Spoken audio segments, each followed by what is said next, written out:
Bonjour à tous, ravi de vous retrouver sur Auto Hebdo, c'est l'Outlap, votre podcast qui revient une nouvelle fois. Vous commencez à en avoir l'habitude, votre rendez-vous tous les lundis, comme on vous donne également le rendez-vous pour le magazine en version numérique à partir de 20h et qui sortira en kiosque bien évidemment mercredi, magazine qui reviendra notamment en long, en large et en travers sur le Grand Prix du Mexique, comme on va un petit peu le faire aujourd'hui avec en ma compagnie, je suis Michael Duforest, à côté de moi, Dorian Granger. Comment ça va, Dorian ? Bah écoute, encore un Grand Prix polémique, encore un Grand Prix où Ferrari a gagné, donc on change pas les bonnes ou les mauvaises habitudes finalement. C'est ça, mais c'est pas la même Ferrari cette fois-ci, c'est Carlos Sainz qui a remporté ce Grand Prix du Mexique depuis la pole position. Faut bien un peu de changement. Voilà, c'est quand même pas mal, même si encore une fois Max Verstappen et Lando Norris se sont un petit peu chamaillés. Rassurez-vous, on n'en parlera pas énormément dans ce podcast, on parlera surtout de Ferrari. Est-ce que ce ne serait pas devenu l'écurie un petit peu favorite, mais discrètement, sans trop les remarquer, commence à avoir une voiture qui est excessivement rapide. On va en parler dans ce numéro de l'Outlap et on répondra également bien sûr à vos questions. Et mon cher Dorian, donc on l'évoquait en tout début de cette émission, Ferrari en est maintenant à 2 victoires consécutives, le succès de Charles Leclerc du côté d'Austin au Texas, c'était un doublé d'ailleurs pour la Scuderia, la victoire ici de Carlos Sainz au Mexique. On se demande si finalement Ferrari ne deviendrait pas un petit peu favorite pour cette fin de saison. Si on regarde le classement du championnat du monde, c'est toujours McLaren qui est en tête avec 566 points, mais avec 537 unités, maintenant on retrouve Ferrari. Red Bull est passé 3e du championnat, 512 points seulement pour l'équipe qui a trusté les titres de ces dernières années. Lando Norris avait dit notamment après les qualifications de samedi que pour lui c'était clairement la Ferrari qui était la plus rapide et qu'il ne pensait pas pouvoir lutter. Finalement, il s'est bien mêlé à la lutte et il a terminé en 2e position ce Grand Prix du Mexique. Mais voilà, est-ce que sans trop faire parler d'elle, Ferrari a réussi à construire un véritable package pour aller chercher ce titre mondial des constructeurs dans ces derniers Grands Prix ? En fait, Ferrari, c'est l'écurie qui n'a pas forcément la meilleure voiture. Pour moi, la McLaren reste quand même légèrement devant. On l'a vu aux essais libres, McLaren était devant. Il se plante un petit peu en qualification et en course, Lando Norris, s'il n'avait pas eu cette bataille avec Verstappen, on reviendra sûrement dessus plus tard, mais pour moi, Lando Norris gagnait la course, il revenait fort sur Carlos Sainz en fin de course. Mais la Scuderia est plus forte sur la partie opérationnelle, elle arrive le mieux à optimiser les résultats avec le package qu'elle a, un package qu'elle a compris. On rappelle qu'elle n'a pas apporté d'évolution, c'est la dernière équipe du top team à ne pas avoir apporté d'évolution finalement. Donc ouais, la Scuderia aujourd'hui comprend sa voiture, les pilotes la comprennent, sont à l'aise avec et ça marche tout simplement. Et après ils sont sur des circuits aussi qui semblent plutôt favorables à la SF24. On verra sur les différents types de circuits, notamment le Brésil qui est toute autre caractéristique par rapport au Mexique. Mais oui, c'est vrai que discrètement, on parle beaucoup de la lutte entre Norris et Verstappen, et petit à petit, Ferrari remonte, revient à moins de 30 points de McLaren, et si on pouvait avoir une grosse surprise d'ici la fin de la saison, on s'en privera pas. Ouais, et puis on rappelle même Charles Leclerc qui avait dit de manière un petit peu conquérante, même pour le titre pilote, tant que c'est pas impossible mathématiquement, il va continuer d'attaquer et de faire le maximum. Bon, là, il a repris des points comme Norris sur Verstappen, mais il a perdu des points sur le Britannique avec sa 3e position. Mais je trouve qu'il y a une dynamique chez Ferrari qui est assez marquée, et que j'ai personnellement pas vraiment retrouvé ces dernières années. Il y a eu ce début de saison 2022 qui était un peu tonitruant, mais on a toujours eu l'impression que c'était un peu fragile, et on l'a vu par la suite. Ici, on les sent vraiment en confiance. Tous les changements opérationnels qui ont été effectués depuis 2023 sont bien en place désormais. Et en fait, je ne sais pas toi, mais cette fin de saison promet déjà. On a eu tellement de changements de physionomie du championnat, mais ça me fait dire qu'une chose, vivement 2025, parce que c'est la saison qu'on attendait depuis la signature de Lewis Hamilton au mois de février. Ça fait un bail pour l'an prochain, mais se dire que potentiellement l'an prochain on pourrait avoir McLaren et Ferrari au sommet, Max Verstappen qui sera toujours là, avec qui en équipier, et ça c'est une question à laquelle on donnera peut-être un élément de réponse tout à l'heure, mais se dire qu'on pourrait avoir 5 pilotes, 3 équipes vraiment en lutte pour le Mercedes titre. Aussi. Et Mercedes qui peut revenir quand même, c'est clair, parce qu'on aurait dit en début de saison qu'on aurait eu 3 équipes au sommet, on se serait moqué de nous parce que Max Verstappen dominait. Finalement ça a changé, peut-être qu'en 2025 Mercedes trouvera également un truc et pourra revenir très fort. Donc on vit quand même une période, je trouve, assez paradoxale où beaucoup se plaignent, disent voilà les Grands Prix, mais en fait on a une saison et gestion globale de la F1 qui est absolument géniale à suivre. Bah, tu disais tout à l'heure, ça faisait longtemps que Ferrari n'avait pas donné cette sensation d'être aussi forte sur une saison. Pour moi, en fait, c'est la première fois depuis 2008 et leur dernier titre de champion du monde que Ferrari termine aussi fort une saison. En fait, Ferrari, depuis 2008, a toujours assez bien commencé les saisons. Je pense notamment à 2017-2018 où Vettel est en lutte pour le titre avec Hamilton et a toujours très mal terminé ses championnats. Là, c'est l'inverse. Ferrari a plutôt commencé, on va dire, timidement. C'était au niveau de McLaren. Et là, sur la fin de saison, revient vraiment en force. Alors, il faut que ça se confirme sur les 4 derniers Grands Prix. Il y a eu ce trou d'air après Monaco. C'est ça qui est embêtant. En fait, il y a eu une sorte de creux. S'il n'y avait pas eu ce creux, peut-être que Ferrari aujourd'hui serait en tête du championnat du monde. Très certainement même. Mais oui, c'est assez impressionnant et c'est super intéressant de suivre cette saison. Tu dis vivement 2025, mais moi je dis vivement les 4 prochaines courses parce que finalement c'est encore loin d'être terminé. Ça fait des années qu'on n'a pas, enfin ça fait depuis 2021, mais finalement 2022-2023, il y a une certaine lassitude de voir Verstappen gagner, être champion très tôt dans la saison. Là, c'est une incertitude qui est totale dans les 2 tableaux aussi. Il ne faut pas oublier que les 2 tableaux, on a souvent tendance à résumer le championnat que par le titre pilote, mais le titre constructeur disputé entre 3 équipes, c'est quand même assez intéressant. Donc, ouais, là, c'est très passionnant comme championnat à suivre. Et puis, on espère que ça perdurera dans le temps. On a 4 top teams aujourd'hui qui se tirent la bourre, si permettez-moi l'expression, mais qui se tirent la bourre pour gagner ou pour des podiums à chaque week-end. Profitons-en, parce qu'on sait très bien qu'en 2026, quand il y aura la nouvelle réglementation, ça risque de changer. Je sais pas ce que t'en penses, Michael, mais c'est vrai que en général, quand il y a une nouvelle réglementation technique, ça bouleverse tout. Et il y a forcément une équipe qui domine. Voilà, ça risque fort d'être le cas. Alors, qui ce sera ? Et en fait, ce qui est même, entre guillemets, plus problématique dans ces changements de réglementation-là, c'est que c'est un motoriste qui va dominer, donc c'est toujours compliqué de savoir. Alors après, McLaren prouve cette année qu'on peut jouer le titre avec un moteur client, hein, donc ça c'est aussi, je pense, une chose que la FIA voit d'un très bon œil, puisque c'est eux que Alpine voit d'un très bon œil aussi en vue de 2026, très clairement, mais la FIA, on rappelle, a intégré dans son règlement une obligation pour les motoristes de fournir les mêmes spécifications à toutes les équipes, ce qui prouve que ça fonctionne, puisqu'à l'époque, on sait que Mercedes 2014-2015 allait certainement dire à ses équipes, non, mais mettez un petit peu moins de puissance parce qu'on n'est pas sûr de la fiabilité. Non mais nous on met 50 chevaux de plus, mais c'est pas, voilà, c'est l'idée. C'est un petit peu ça. Donc Williams, Lotus et autres avaient peut-être un petit peu moins les armes pour lutter. Là ils ont tous les mêmes armes, mais c'est sûr que voilà, un gros changement comme ça de réglementation, ça risque de créer des dominations malheureusement. Donc profitons bien de ce qui se trame ici. Et je suis d'accord avec toi Dorian quand tu parles de la fin de saison de Ferrari. Même 2010 et 2012 où la Scuderia jouait le titre avec Fernando Alonso, c'est la fin de saison qui a un petit peu pêché. Hein. C'est ça. Les derniers Grands Prix, et outre Abu Dhabi à chaque fois, mais même voilà, la fin de saison de Fernando Alonso en 2012, il y a cet accrochage avec Raikkonen au Japon, il y a plein de petites choses qui font que, même en rythme pur, ça va un petit peu baisser. Alors qu'ici, la Scuderia a plutôt bien commencé. Sainz s'impose dès l'Australie, en fait, Leclerc gagne à Monaco. C'est ça, c'était plus en dents de scie, on va dire, la saison de Ferrari cette année. Mais les hauts étaient très hauts et les bas étaient très bas. C'est vrai que la période post-Canada, comme tu disais tout à l'heure...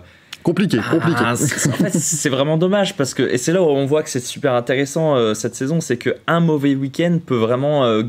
on va pas dire gâcher la saison parce qu'elle n'est pas terminée, mais elle pourrait avoir un gros impact sur la saison. Et c'est tellement serré, ça se joue tellement c'est même plus au 10e, c'est au 100e, voire au 1000e des fois que voilà, il suffit d'un mauvais week-end pour qu'on perde 25-30 points sur un concurrent et qu'on se retrouve un peu, comme diraient les Anglais, sur le back foot, un peu en retrait tout au long de la saison et à rattraper son retard. Ce qui est terrible, je vais pour la première fois de ma vie, je pense, vous le dire, je trouve que les 24 Grands Prix, c'est pas si bête. Parce que ça permet à cette saison d'avoir plusieurs visages, d'avoir des montées, des descentes. Alors, pour moi, il y a les deux côtés. On a eu, là, sur les 2 dernières saisons, les 2 côtés de la pièce. C'est-à-dire que quand on a une domination outrageuse d'un pilote, 24 Grands Prix, c'est très long. L'année dernière, c'est vrai que... 12, ça aurait été long déjà. Voilà, on était content que ça se termine. Et l'autre côté de la pièce, c'est que cette saison, on pensait au début que Verstappen allait encore tout gagner. Et finalement, ça a permis aux équipes de revenir à niveau, que la convergence, la fameuse convergence des performances se fasse. Et qu'aujourd'hui, on a un championnat totalement indécis où chaque week-end, on a, réalistiquement parlant, 7 pilotes, je compte pas Pérez, 7 pilotes qui puissent jouer la victoire. Donc ouais, en fait, c'est ça, c'est que 24 Grands Prix, ça peut paraître long, mais ça permet aussi aux équipes de revenir, et on n'oublie pas qu'avec le budget cap, forcément aussi, ça limite certaines équipes au développement. Bien sûr. Le développement doit être beaucoup plus intelligent qu'à une époque où on développait à tout va et on pouvait se planter à la course d'après, on pouvait tout de suite régler le problème. Aujourd'hui, les équipes savent qu'une évolution doit durer au moins 5-6 Grands Prix, doit être tout de suite efficace et la moindre erreur est fatale. Voilà, c'est très intéressant. Après, il y aura toujours des détracteurs, 24 Grands Prix, c'est vrai que ça fait quand même beaucoup. C'est globalement trop long et on pense aux mécaniciens, on pense à tous les gens qui travaillent. Ouais, je pense notamment à Verstappen qui l'année dernière devait être bien content d'avoir 24 Grands Prix et qui cette année doit se dire putain, à l'époque quand il y avait 16 Grands Prix, c'était pas si mal finalement. C'est clair, c'était pas... Voilà, mais en tout cas, et puis même 2021 par exemple, on était à la fois content que ça se termine parce que Dieu que c'était énervant, mais à la fois on se disait alors, on aurait bien pris 5 ou 6 de plus parce que franchement l'histoire était tellement folle. En tout cas, on verra ce que ça donnera pour Ferrari, pour Red Bull, pour McLaren sur les prochains Grands Prix. C'est toujours pareil. Aujourd'hui, on peut vous dire que Ferrari va gagner les 4 derniers, mais si ça se trouve, les 4 derniers seront à l'avantage de McLaren, ou de Red Bull, ou de Mercedes, ou voilà, ça peut partir dans tous les sens, et c'est ce qui fait que c'est excessivement intéressant à suivre. Et on ne pouvait pas ne pas évoquer quand même assez rapidement, parce que vous savez que nous avons longuement parlé la semaine dernière de Max Verstappen et de Lando Norris. Au championnat du monde des pénalités pour dépassement hors limite ou poussage hors de piste, Verstappen vient de prendre la tête avec 20 secondes à 5, donc c'est plutôt pas mal. Max Verstappen qui a donc été doublement pénalisé hier pour... les échauffourées, dirons-nous, avec Lando Norris. Et je ne sais pas toi, Dorian, mais en fait, ce que j'ai vu, moi, là-dessus, c'est le retour de Max Verstappen. Et en fait, comme on l'évoquait un petit peu la semaine dernière, il ne change pas, l'ami Max. Le retour de Mad Max, comme on l'appelait à l'époque. Autant à Austin, ça avait fait polémique par rapport au laxisme des commissaires, autant là, c'est vrai qu'on peut pas vraiment leur reprocher de ne pas avoir assez sanctionné Max Verstappen. Austin, le problème, c'est le règlement de la FIA qui est peut-être pas très bien écrit, alors qu'ici, c'est plus le pilotage. C'est ça, mais après, on pourra aussi reprocher aux commissaires d'avoir un peu, pas surréagi, mais d'avoir réagi en conséquence de ce qui s'est passé à Austin. Bien sûr. S'il n'y avait pas eu Austin, ça se trouve, Verstappen n'aurait pas eu 20 secondes de pénalité à Mexico. On saura jamais. En attendant, pour moi, Verstappen, en fait... c'est presque des manœuvres désespérées, j'ai l'impression. On le voit qu'il a plus la voiture pour gagner, que même s'il a pris un excellent départ, tout de suite il s'est fait manger par Sainz, il se faisait manger par Norris, et qu'il tente par tous les moyens de défendre sa position. On le voit qu'il est agacé, que ça soit en conférence de presse, que ça soit dans sa voiture, à la radio.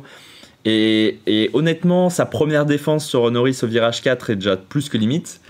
Mais la deuxième manœuvre est tout simplement honteuse. Moi, ça m'a rappelé, je sais pas toi Michael, mais ça m'a rappelé l'Arabie Saoudite en 2021, Brésil 2021, où il fait même pas l'effort de freiner, de rester dans les limites de piste. Il va pour sortir l'autre pilote. Et je trouve que 10 secondes pour cette deuxième manœuvre, c'est pas si cher payé. Parce que finalement, Verstappen, il termine 6ème. Faut pas oublier qu'il ne prend que 2 points sur son permis aussi, de permis à points, alors qu'il aurait pu en prendre 4. Parce qu'il y a ça aussi, il faut qu'il fasse attention, à force de prendre des pénalités, Verstappen, ça s'additionne vite. Ça peut aller très vite. Il s'en sort très très bien, je trouve, par rapport à ce qu'il a fait, et comment ça aurait pu terminer. Et là où je trouve un peu Max Verstappen, là où il a été très intelligent à Austin, je trouve qu'il a été un petit peu bête. Alors, je veux pas... toute proportion gardée, bien sûr. Mais c'est que à la régulière, la Red Bull finissait 4. Pour moi, elle finissait devant les Mercedes. Elle finissait derrière Norris et Leclerc parce que les Ferrari et les McLaren étaient largement au-dessus ce week-end. Mais il aurait pu plus sauver les meubles que ce qu'il a fait finalement à la 6ème place. Et je trouve ça un peu dommage parce que je pense que c'est un garçon intelligent. Il aurait dû se dire « Ok, j'ai pas le rythme, mais... » Il faut que Norris il va me passer à un moment donné. Le Mexique, il y a une ligne droite d'1,2 km, forcément il va me passer à un moment donné. Il aurait dû se dire à ce moment-là, ok, j'essaie de faire ma course comme je peux et je termine le plus haut possible. Et malheureusement, il a cédé un petit peu, on va dire, à ses pulsions agressives, on va dire. Voilà. Ouais, mais en fait, c'est ça qui est un petit peu dommage, c'est que la première manœuvre, c'est très serré, il le pousse un peu loin. Il y a aussi Carlos Sainz devant qui est à l'arrêt soudainement, on se dit mais bon sang, qu'est-ce qui se passe? En fait c'est juste que Carlos Sainz avait très bien pris le virage et donc beaucoup moins vite que ses deux concurrents derrière lui. Mais à la rigueur celle-là je la mets sur le compte de voilà, il se défend, c'est deux pilotes jusqu'au boutiste, c'est assez beau. Comparé à la manœuvre suivante où c'est vraiment un Verstappen qui se dit bon bah il m'a dépassé, bah non j'ai pas envie qu'il me dépasse, je plonge à l'intérieur dans un virage où c'est très compliqué de dépasser parce que les virages à moyenne vitesse c'est forcément dur puisqu'on a une très très faible zone de freinage, il emmène tout le monde au large, pour le même prix c'est un accrochage qui en fait encore une fois c'est là où on revient toujours sur ce point qu'on avait déjà évoqué la semaine dernière, s'il s'accroche, qui sort vainqueur du truc c'est Verstappen puisque les deux marques 0 il sauve un grand prix de plus, son avance au championnat. C'est un peu là où j'ai un peu peur pour cette fin de saison, c'est que j'ai l'impression que plus le temps passe, plus ça va devenir évident que les deux vont s'accrocher d'ici à la fin de saison, parce que si Norris continue à reprendre de gros points comme ça, je veux pas aller jusqu'à dire que Verstappen va faire ça, et je l'ose pas, et je l'espère vraiment pas pour le sport, parce que ça se donnerait une très mauvaise image de la F1, on n'a pas besoin de ça, parce qu'on a déjà énormément de polémiques à droite à gauche, mais j'ai peur que cette fin de saison soit émaillée de ce genre d'incidents. On a un précédent. C'est ça le problème. 2021 existait quoi. Donc, voilà, dans l'histoire de la F1, c'est déjà arrivé à de multiples reprises que quelqu'un s'accroche pour être champion. Alors qu'on soit d'accord, Dorian, je ne sais pas si c'est ce que tu dis là. Moi, ce que je n'estime pas, c'est qu'il le fera exprès. Je pense pas qu'il alors il le fera. Non, de toute façon, un pilote, mais je pense qu'il est conscient que si ça se voit trop et qu'il le fait exprès, il sera disqualifié du championnat. Il y a un antécédent, c'est Schumacher en 97. Non, par contre, Verstappen, on a dit à Austin qu'il était très intelligent pour jouer avec les limites du règlement. Moi, ça ne m'étonnerait pas qu'il rejoue encore avec ses limites sur certaines courses. Là, il a essayé de le faire d'ailleurs au virage 4 au Mexique. Il voulait être à l'intérieur. Voilà, il s'est dit si je freine le plus tard et que je suis devant la corde, j'ai la priorité, parce que c'était la justification des commissaires à Austin. Si Norris n'est pas coopératif, notamment au virage 8, ça s'accroche. Hein. Donc vraiment, j'espère pas pour le championnat qu'il y ait un accrochage volontaire ou non entre les deux pilotes, mais voilà, j'espère vraiment qu'on aura des belles batailles. Parce qu'on a une saison qui est super intéressante, ça serait dommage qu'elle se termine un petit peu en eau de boudin. Ouais, mais c'est un peu ce chantage à l'accrochage, effectivement, ce côté de dire je plonge et de toute façon, là où on en est, on va s'accrocher. Si tu élargis pas, on s'accroche et tu perds des points sur moi. Ou en tout cas, tu n'en gagnes pas. Si tu élargis et qu'on ne s'accroche pas, tu peux me redépasser par la suite. Donc c'est un peu cette tactique. Mais voilà, moi j'avais peur en 2021, par exemple, qu'Abu Dhabi se termine un peu comme Jerez en 97. Et en fait, ce que j'ai depuis remarqué, c'est qu'il va juste plonger, faire ses dépassements. Et c'est à l'autre d'éviter l'accident. Mais c'est pas un accrochage volontaire comme on a pu le voir par le passé, c'est simplement un jusqu'au boutisme qui fait que c'est parfois assez compliqué, mais j'espère effectivement que cette fin de saison sera assez régulière. Alors il y a aussi l'avantage qu'il est encore quasiment 50 points d'avance, il y en a 47 pour l'instant, Max Verstappen, donc il peut relativement voir venir, il reste tout de même encore du sprint, il reste des circuits comme Las Vegas, voilà, c'est encore des choses qui peuvent faire que ça peut se passer un petit peu différemment. On rappelle que l'an dernier il avait été pénalisé à Las Vegas aussi, Max Verstappen, pour conduite un petit peu agressive, donc à voir un petit peu comment tout ça va se passer. Ces 4 derniers Grands Prix vont en tout cas être extrêmement intéressants à suivre, et on va vous les débriefer dans votre lap, vous commencez à connaître notre rendez-vous du lundi, mais je pense qu'on aura de quoi bien s'amuser. Espérons que ça reste sportif, effectivement, et qu'il n'y ait pas trop d'incidents. Et il est temps de répondre à vos questions, chers amis. Vous nous avez contactés sur l'Instagram d'Auto-Hebdo. On rappelle, vous allez à chaque fois sur la story Instagram d'Auto-Hebdo le dimanche. On vous met une petite story vers midi, pendant que le rôti du dimanche cuit tranquillement au four. Vous nous envoyez une petite question et on essaye d'y répondre au mieux dans cette émission. La première question qui vient de Greg HZ Motorsport 33. C'est bien. Franchement, au Scrabble, ça rapporte beaucoup, ce pseudo. Compliqué pour la carte d'identité, mais... Oui, ça c'est assez difficile, surtout le petit format. Les anciennes, c'était plus facile. Il nous demande, est-ce que Charles Leclerc peut encore devenir champion du monde?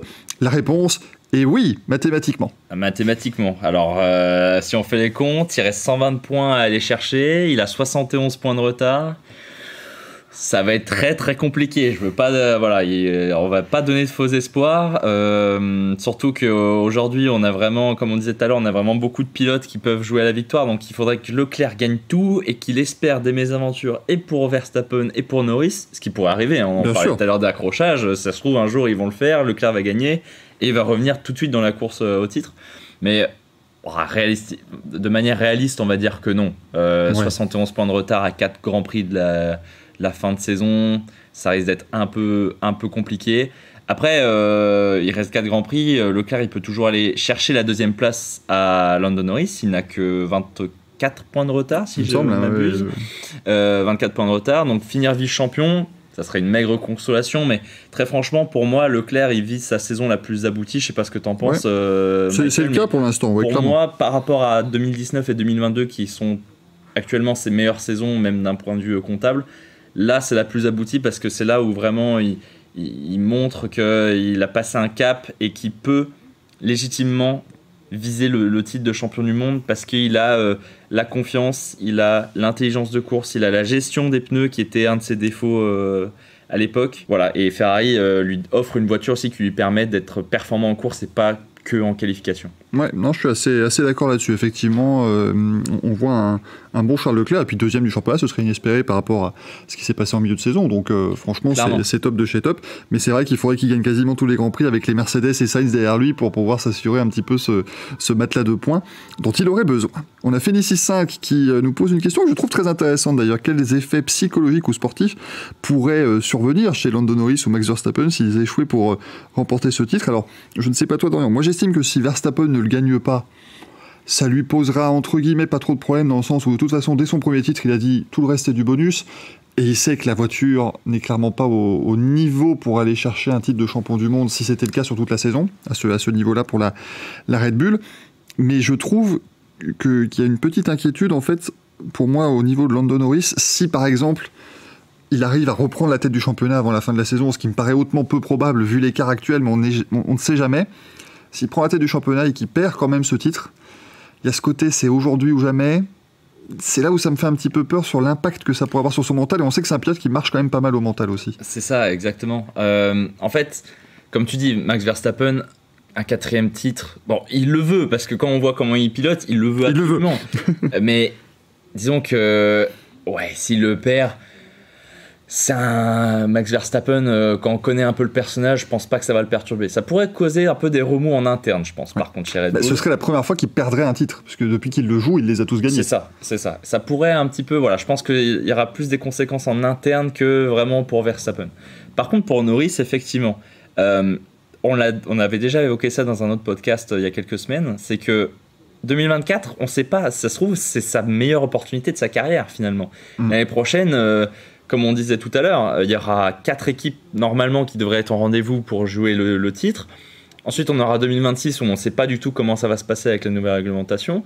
Donc ça se trouve, 2024, c'est son année ou jamais. On a aussi Piastri qui, derrière, commence sérieusement, même s'il a fait un week-end un peu pourri, mais qui commence sérieusement à se montrer au niveau de Norris et qui, sur certains week-ends, même prend un peu l'ascendant, en tout cas au niveau mental, on va dire.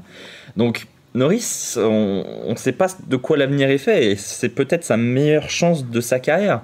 Donc, même si il passe pas devant, tant qu'il sera mathématiquement en course pour le titre, il faut vraiment mentalement, il faut vraiment qu'il soit solide et s'il perd le titre, je pense qu'il sera très épuisé aussi parce que jouer le titre face à Verstappen, c'est très épuisant. Demandez à Lewis Hamilton notamment.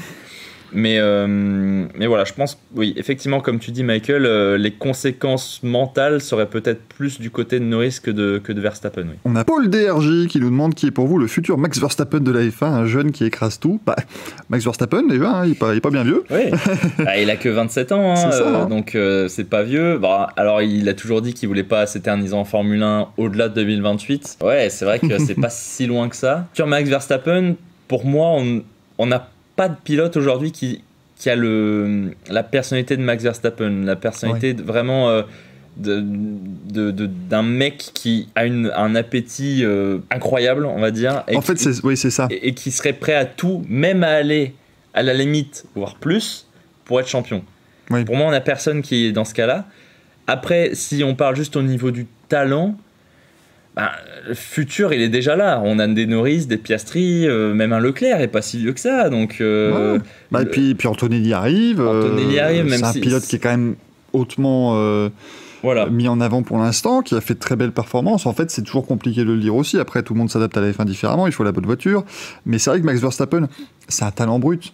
Mais il y a cette hargne, cette envie qui l'a propulsé à ce niveau-là, je pense. C'est pas, il l'a pas eu que sur son talent, mais après, rappelez-vous, par exemple, un Lewis Hamilton, il est arrivé en Formule 1 en 2007, on l'imaginait comme un futur grand.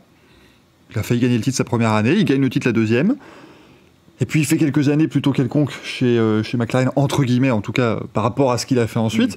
Et fin 2012, on est d'accord pour dire, Dorian, que globalement, j'irai pas jusqu'à dire que c'est une déception, mais c'est un espoir un peu déçu, Lewis Hamilton. On s'attendait à encore plus de sa part. D'autant plus qu'il avait la voiture, notamment en 2012, pour jouer le titre. Voilà. Hamilton, il fait une saison vraiment un petit peu en dents de scie, un petit peu très irrégulière, et c'est pour ça qu'il n'est pas dans la lutte jusqu'au bout. Et aujourd'hui, il est l'un des plus grands.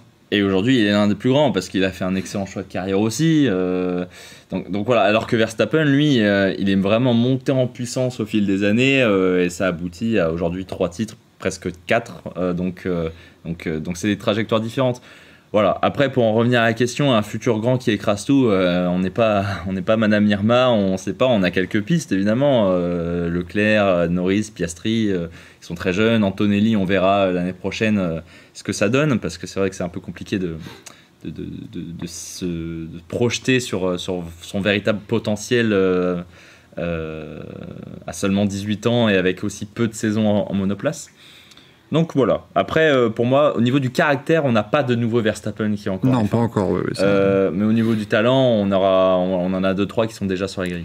Et moi, je terminerai simplement, mon cher Paul, en disant que si vous voulez savoir qui est le futur Max Verstappen, lisez notamment les excellents articles de Gonzalo Vorbes dans Auto Hebdo, parce qu'il vous parle de toutes les formules de promotion. Exactement. Et donc vraiment, on vous parle certes de ce qui se passe en F2, en F3, mais même en dessous, toutes les F4, même le karting, on peut vous dénicher les petites pépites. C'est ce qu'on essaye de faire, en tout cas, au mieux. Et enfin, une question qui malheureusement risque d'être assez courte et assez rapide. La Flav25 qui nous demande quel constructeur voyez-vous en WRC en 2026 et après.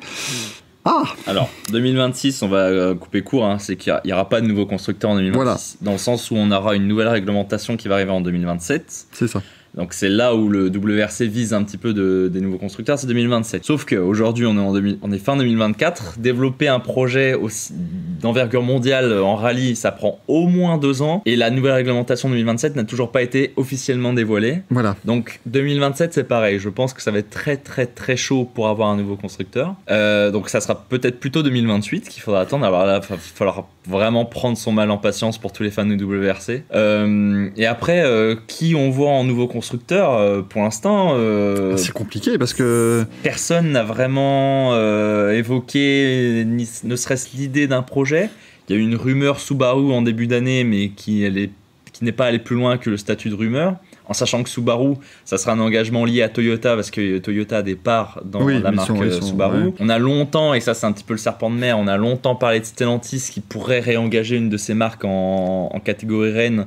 On parle de Lancia qui a lancé un nouveau projet en Rallye 4 et qui pourrait reprendre même le projet Citroën en Rallye 2. Mais alors là, il n'y a rien qui est fait et ça reste encore une fois que des pourparlers, des discussions.